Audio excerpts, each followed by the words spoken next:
24 ans, je suis Arnaud Doche et je suis ingénieur arts et métiers.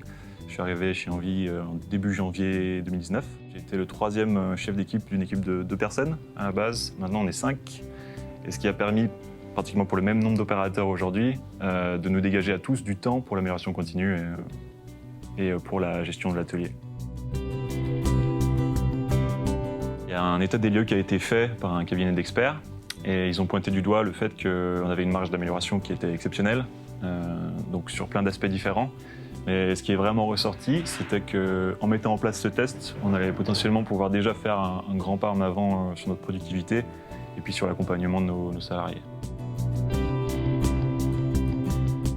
Un grand levier d'action, c'était de mettre en place une production collective et non pas individuelle, c'est-à-dire qu'une machine serait réparée par plusieurs opérateurs et non pas par un seul. Une des remarques du cabinet a été que beaucoup des déplacements des opérateurs étaient avides et assez inutiles, donc on a voulu, en pensant à cette mise en production collective, diminuer ces temps de trajet et donc rapprocher au maximum les pièces détachées des opérateurs pendant leur travail.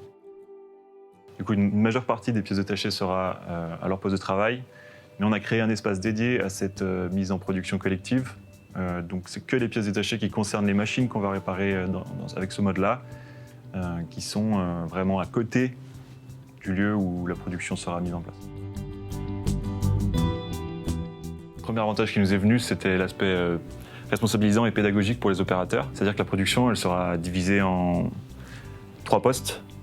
Donc un poste d'expert, un poste intermédiaire et un poste de débutant.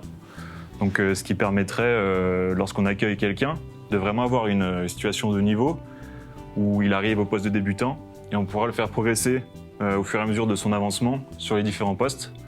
Et donc potentiellement c'est très gratifiant pour eux. Ça permet de responsabiliser un maximum le poste de l'expert. C'est lui qui va présélectionner les machines à produire sur la chaîne et c'est aussi lui qui va valider les machines à la fin de la production.